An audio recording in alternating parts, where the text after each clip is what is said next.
Everton's desperate season plunged new depths this week, and the team wasn't even playing. Surveygate put the strained relationship between the fans and manager, Sam Allardyce, firmly in the spotlight, with the media queuing up to have a dig at the club.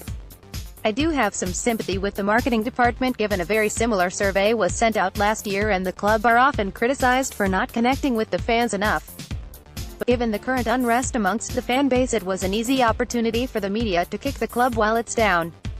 Allardyce has developed too thick a skin to be affected by such reports, though throwing director of marketing Richard Kenyon under the bus was unnecessary and a prime example of the kind of crass behavior that has alienated him from the supporters. Social media has also played a part in whipping up hysteria amongst the fans, with Allardyce now firmly public enemy number one.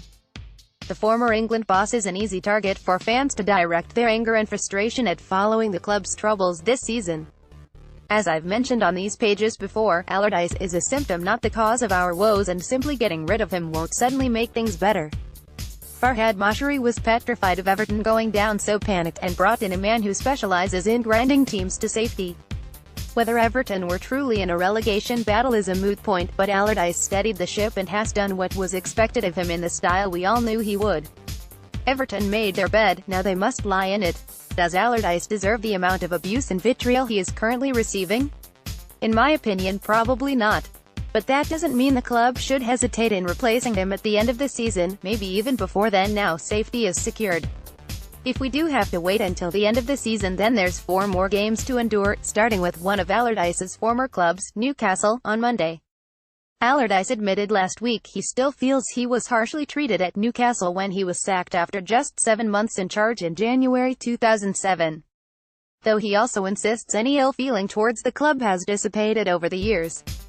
I'm not so sure the feeling is mutual amongst the fans, who are as unhappy with life under Big Sam as Evertonians are now. It will be interesting to see just how both sets of supporters react when Allardyce takes to the dugout on Monday. The opposition, in sharp contrast to Allardyce, the present incumbent at St James's Park, Rafael Benitez, is arguably the most popular Magpies manager since Kevin Keegan. The former Liverpool boss joined the club too late to save them from relegation 2 seasons ago, but stayed loyal in order to win automatic promotion. Benitez has since secured Premier League safety with 4 games to spare, despite operating on a shoestring budget.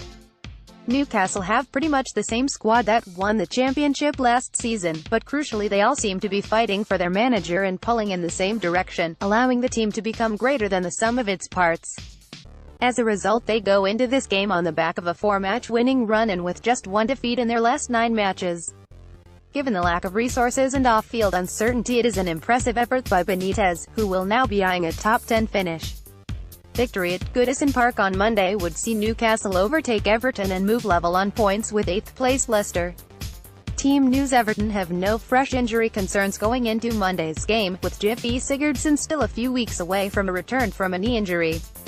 Mason Holgate could play again this season after an ankle operation, but isn't quite ready for a return. Ramiro Funes Mori made his comeback after nearly a year out with a knee injury last weekend and will be hopeful of more minutes on Monday. Final word though, there is little to play for, with around £2 million per place in prize money up for grabs. Everton could do with finishing as high as they can to bolster their summer transfer kitty. Whether the team or manager have the motivation to try and achieve that remains to be seen.